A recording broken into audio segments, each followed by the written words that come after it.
Hello everyone, this is Kavita. Today we are going to discuss about tissues and type of tissues. Tissue అంటే ఏమిటి అనేది తెలుసుకుందాము. First ఒక group of cells అన్నీ together form అయ్యి ఒక స్ట్రక్చర్ని మెయింటైన్ చేసి ఒక యూనిట్ లాగా దాని పని చేసుకొని పోతుంది. దాన్ని టిష్యూ అంటారు. ఇప్పుడు టిష్యూ టైప్స్ చూద్దాము. అవి ఎన్ని రకాలు, ఎలా ఫంక్షన్ చేస్తాయి, వాటి స్ట్రక్చర్ ఏంటి అనేది తెలుసుకుందాము. ప్రతి ఒక్కరి హ్యూమన్ బాడీలో 4 టైప్ ఆఫ్ టిష్యూస్ అనేవి ఉంటాయి. అవి చాలా మేజర్ రోల్ని ప్లే చేస్తాయన్నమాట. ఇవేంటంటే ఆర్గాన్స్ చుట్టూ ఫామ్ అయ్యి వాటి దగ్గర వర్క్ చేస్తూ ఒక మంచి బాడీని, ఒక హెల్తీ బాడీని మెయింటైన్ చేసుకోవడానికి ఈ టిష్యూస్ అనేవి ఉపయోగపడతాయి. టిష్యూస్ 4 టైప్స్ అని చెప్పాను కదా. ఫస్ట్ ఎపిథీలియల్ టిష్యూ, అలాగే second connective tissue, third muscle tissue, fourth nervous tissue. First epithelial tissue గురించి డిస్కస్ చేసుకుందాము. ఈ టిష్యూ అనేది ఇంటర్నల్గా, ఎక్స్టర్నల్గా చూడొచ్చు. సెల్స్ అన్నీ క్లోజ్గా ప్యాక్ అయిపోయి మినిమల్ మ్యాట్రిక్స్తో ఫామ్ అవుతుంది. ఈ ఎపిథీలియల్ టిష్యూ అనేది ప్రొటెక్ట్ చేస్తుంది అనమాట. లైక్ బాడీ సర్ఫేస్ అంతా కూడాను ప్రొటెక్ట్ చేస్తుంది, ఎస్పెషల్లీ బై ద స్కిన్ అనమాట. యూవీ రేస్ నుండి కానీ, డస్ట్ నుంచి కానీ, సన్లైట్ నుంచి ప్రొటెక్ట్ చేస్తూ ఉంటుంది. అలాగే ఇంటర్నల్ ఆర్గాన్స్లో కూడాను ఈ టిష్యూ అనేది చూడొచ్చు. సో ఇక్కడ ఏంటంటే హార్మోన్స్ని సెక్రెట్ చేస్తుంది, అలాగే అబ్జార్బ్ చేస్తుంది ఫుడ్ని. ఇంటెస్టైన్స్లో ఈ అబ్జార్ప్షన్ అనేది ఎక్కువగా ఉంటుంది. ఈ ఎపిథీలియల్ టిష్యూస్ అనేవి ఇంటెస్టైన్స్లో ఎక్కువగా కనిపిస్తూ ఉంటాయి. ఈ ఎపిథీలియల్ టిష్యూలో కూడా కొన్ని క్లాసిఫికేషన్స్ అనేవి జరిగాయన్నమాట. డిపెండ్ అపాన్ ద షేప్ వైజ్గా టైప్స్ అనేవి ఉన్నాయి. అలాగే అందులో కూడాను నెంబర్ ఆఫ్ లేయర్స్ కూడా ఉన్నాయన్నమాట. ఇక్కడ మీకు పిక్చర్ని యాడ్ చేస్తాను, అప్పుడు ఈజీగా అర్థమవుతుంది. ఇప్పుడు ఈ ఎపిథీలియల్ టిష్యూలో కొన్ని క్లాసిఫికేషన్స్ ఉన్నాయి. ఇప్పుడు నేను ప్రజెంట్ చెప్పేది సెల్ షేప్ ద్వారా వచ్చిన ఈ క్లాసిఫికేషన్స్. వాటి నేమ్స్ ఏంటంటే స్క్వామస్, క్యూబాయిడల్, కాలమ్నార్. ఇప్పుడు నెంబర్ ఆఫ్ లేయర్స్ ద్వారా కూడా ఈ షేప్స్ అనేవి ఉన్నాయి. అవి సింపుల్, స్ట్రాటిఫైడ్, సుడోస్ట్రాటిఫైడ్. ఇది ఎపిథీలియల్ టిష్యూ అనమాట. సింపుల్గా అర్థమయ్యే విధంగా చెప్పాను.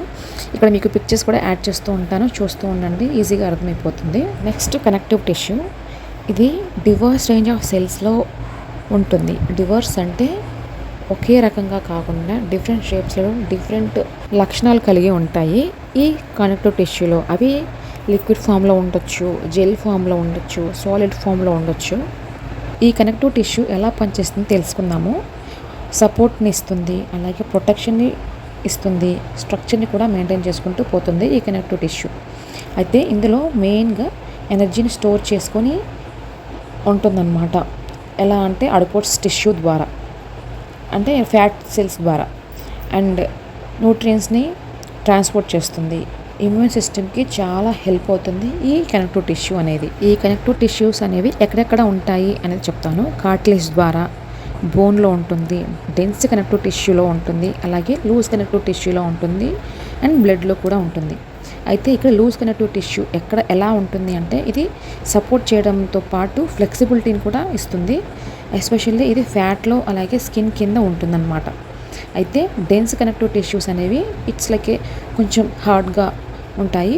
ఎస్పెషల్లీ టెండాన్స్ దగ్గర, లిగమెంట్స్ దగ్గర ఈ కనెక్టివ్ టిష్యూస్ అనేవి ఉంటాయి. అలాగే బ్లడ్లో న్యూట్రియంట్స్, ఆక్సిజన్ అంతా ఉంటుంది కాబట్టి అది ఈ టిష్యూ ద్వారా త్రూఅవుట్ ద బాడీ అంతా కూడాను సప్లై అవుతుంది nutrients and oxygen. Next muscle tissue. ఇది కంపోజ్డ్ ఆఫ్ ఎలాంగేటెడ్ సెల్స్. అంటే ఇందులో సెల్స్ అనేవి చాలా ఎక్కువగా ఎక్స్టెండ్ అయ్యి బాడీ అంతా ఉంటుంది. ఈ మజిల్ టిష్యూ అనేది కాంట్రాక్షన్కి బాగా ఉపయోగపడుతుంది, మూమెంట్కి ఉపయోగపడుతుంది. ఈ మజిల్ టిష్యూలో కూడా టైప్స్ ఉన్నాయి. Skeletal muscle tissue, cardiac muscle tissue, smooth muscle tissue. ఇవి సేమ్ మనం మజిల్ సెల్స్లో కూడా చూసాము, కన్ఫ్యూజ్ అవ్వద్దు. అక్కడ ఇక్కడ సేమ్ ఉన్నాయి నేమ్స్ కూడాను. ఈ స్కెలిటల్ మజిల్ టిష్యూలో ఈ మజిల్ టిష్యూ అనేది స్ట్రాటిఫైడ్గా ఉంటుంది, బోన్కి అటాచ్ అయి ఉంటుంది.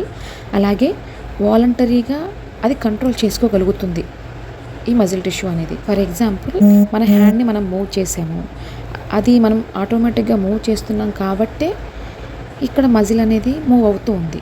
సో దాన్ని వాలంటరీ అని అంటారు. ఓకేనా. Next cardiac muscle tissue. ఈ కార్డియాక్లో మజిల్ టిష్యూ అనేది స్ట్రాటిఫైడ్గా ఉంటుంది. ఈ టిష్యూని మనం హార్ట్లో చూడొచ్చు. అలాగే ఇది ఇన్వాలంటరీ కంట్రోల్‌లో ఉంటుంది. ఎగ్జాంపుల్‌గా చెప్పాలంటే ఇప్పుడు హార్ట్ బీట్ అనేది అవుతూ ఉంది. అలాగే బ్లడ్ పంప్ చేస్తుంది. ఇప్పుడు మనం అక్కడ ఏమైనా మూవ్‌మెంట్ ఇస్తున్నామా?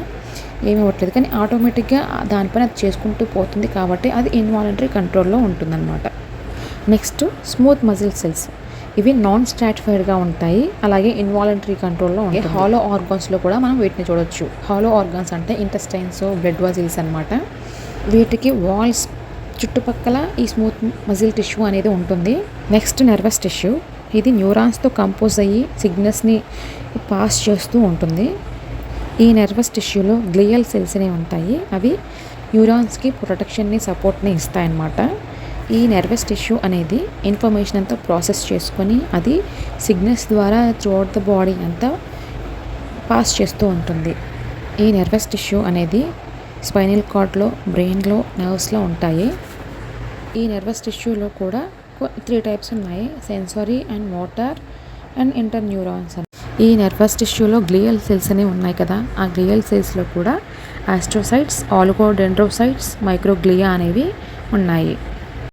ఈరోజు topic what is tissue and type of tissues. ఈరోజు దీని గురించి క్లియర్గా తెలుసుకున్నాము.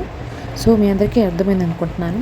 ఎంతవరకు చెప్పాలో అంతవరకు మాత్రమే చెప్తున్నాను. ఇంకా ఇన్ డీటెయిల్గా కావాలి అంటే మీరు కామెంట్ చేయండి, ఖచ్చితంగా చెప్తాను. అలాగే ఏదైనా స్పెసిఫిక్ టాపిక్ గురించి తెలుసుకోవాలని ఉందంటే కామెంట్ చేయండి, దాని గురించి కూడా ఎక్స్ప్లెయిన్ చేస్తాను.